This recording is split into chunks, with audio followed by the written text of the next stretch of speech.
नमस्कार मंडळी, आज मी तुम्हाला ना कच्च्या करवंदाची 2 रेसिपी दाखवणार आहे। एकदम साध्या सोप्या पद्धतीत आहे आणि याला जास्त वेळ सुद्धा लागत नाही, झटपट तयार होतात।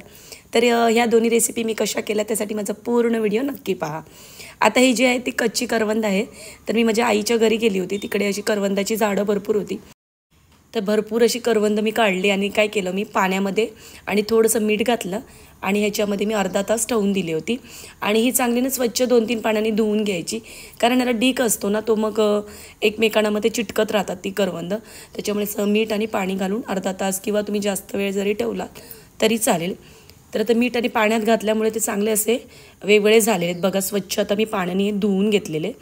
तर आता हे स्वच्छ मी धुवून घेतलेले। तर आपण काय करायचं आहे, तर त्यातला एक मी प्रकार दाखवते। तर मी एक ना म्हणजे आमच्या कोकणात केला जाणारा खारातले मस्त अशी करवंद असतात, तर ती कशी करायची तुम्हाला दाखवते। तर एक बरणी घ्यायची, तर ती कसली असू दे, काचेची असू दे, प्लास्टिकची असू दे, कसलीही चालते। काचेची असली तर अतिउत्तम आहे। तर आता मला इथे भेटली नाही म्हणून मी प्लास्टिकच्या डब्यामध्येच ठेवते। तर मी ज्या मी करवंद आता मी ही डब्यात ठेवणार आहे ना, ह्याचंसुद्धा मी लोणचं करणार आहे। ते तुम्हाला लोणचं मी नंतर दाखवेन घरी गेल्यावर। तर आता हे मी काय करणार आहे, मस्त अशी अर्धी करवंद मी याच्यात भरून घेतल्या बरणीच्या, आणि आता याच्यामध्ये आपल्याला घालायचं आहे मीठ आणि पाणी घालायचं आहे। तर खारातले करवंद जर करायचे असेल ना, तर याच्यामध्ये जाडं मीठ घालायचं, खूप छान लागतात। आणि ही वर्षभर तुम्ही अशीच करवंद खाऊ शकता किंवा तुम्ही याचं लोणचंसुद्धा करू शकता। तर लोणचं मी नक्की तुम्हाला करून दाखवेल। तर हे चांगलं आता मुरवायला ठेवणार आहे। तर त्याच्यामध्ये 1-1.5 तांब्याभर मी पाणी घातलेलं आणि मीठ 2-3 चमचे घातलेले, आणि हे चांगलं झाकण लावून एकदा आपल्याला हलवून घ्यायचं आहे बघा, असं मी दाखवते तसं। तरी बरणी अलटून पलट म्हणजे उलटी फुलटी करायची आणि हे आपल्याला ठेवून द्यायचं आहे। तरी 15 दिवसांनी चांगले असे मुरले जातात। तर पावसामध्ये खायला सुद्धा मस्त लागतात हे। तर ही करवंद अशी एकदा करून पहा आणि करून ठेवा। तर याची जर कैऱ्यांचं पण तुम्ही जरी करून ठेवलं तरी खूप छान लागतं। तर एकदम साध्या सोप्या पद्धतीत मी तुम्हाला करवंदाचं लोणचं दाखवणार आहे। आणि हे लोणचाला मी जास्त काही सामान वापरलं नाही, जे तुमच्या घरामध्ये अवेलेबल असणार त्या वस्तूपासूनच केलेलं आहे। तर आता मी हे आहेत ते करवंद अशी कापून घ्यायची आणि ह्यातल्या ना बिया काढून टाकायच्या, नाहीतर दाताखाली असे लागले जातात ते, त्याच्यामुळे ही करवंदाची अशी बिया काढून घ्यायची।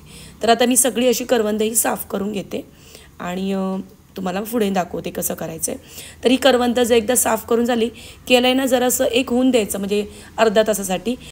तर अर्धा तास तुम्ही जर होऊन दिलात ना, तर हे लोणचं चांगलं मस्त असं वर्षभर टिकू शकतं। आणि आता तुम्हाला मी लोणचं करून दाखवते। तर आता मी ना एक भांडं घेतलेलं आहे स्टीलचं। तर तुम्ही काचेचं किंवा प्लास्टिकचं वापरू शकता, फक्त जर्मनचं भांडं वापरायचं नाही। आता मी सगळं आहे ना हे जे मी करवंद साफ करून घेते ती एका भांड्यामध्ये मी सगळी घेतलेली आहे। आता याच्यामध्ये मीठ घालायचं आहे। तर मीठ घालून आपल्याला अंदाजप्रमाणे 2-3 चमचे मी मीठ घातलेलं आहे। आणि आता याच्यामध्ये मी तर इथे मसाला मी मालवणी मसालाच वापरलेला आहे। तर तुमच्याकडे लाल मिरची पावडर असेल तर तुम्ही नक्की वापरा। इथे नव्हतं म्हणून मी फक्त मालवणी मसाला घातलेला आहे आणि हळद घातलेली आहे आणि थोडंसं हिंग घालायचं अर्धा चमचा, आणि हे सगळं ना एकत्र मिक्स करून घ्यायचं आहे। तर आता मी तेलाची फोडणी घालणार आहे। तेल मी आधीच फोडणी करून घेतली। तर मी एक वाटीभर तेल घेतलं, त्याच्यामध्ये मोहरी म्हणजे तेल पहिल्या आधी गरम करून घेतलं, 1 चमचाभर मोहरी घातली आणि थोडंसं हिंग घातलं त्या तेलामध्ये आणि चांगलं तेल थंड करून घेतलं गरम करून। तर आता एकत्र मी हे सगळं मिक्स करून घेणार आहे आणि हे मिक्स झालं की एका काचेच्या बरणीमध्ये भरून ठेवायचं। तर माझ्याकडे आता काचेची बरणी नाही आहे, तर मी प्लास्टिकच्या बरणीमध्ये भरणार आहे। आता हे मी सगळं भरून घेणार। बरणी एकदम सुकी कोरडी करायला पाहिजे, जरासुद्धा त्याच्यामध्ये पाणी नसलं पाहिजे, लक्षात ठेवा। तर तुम्ही धुवून नंतर ती उन्हामध्ये जरा सुकवा आणि मग नंतर ती बरणीमध्ये लोणचं भरायचं आहे, म्हणजे लोणचं चांगलं भर। तर करवंदाचे दोन्ही प्रकार तुम्हाला आवडले असेल तर मालवणी ज्योती किचनला सबस्क्राईब करा, लाईक करा आणि शेअरसुद्धा करा। आणि व्हिडिओ आवडला असेल तर कमेंट करायला जरा विसरू नका। चला भेटूया आपण पुढच्या रेसिपीमध्ये। धन्यवाद।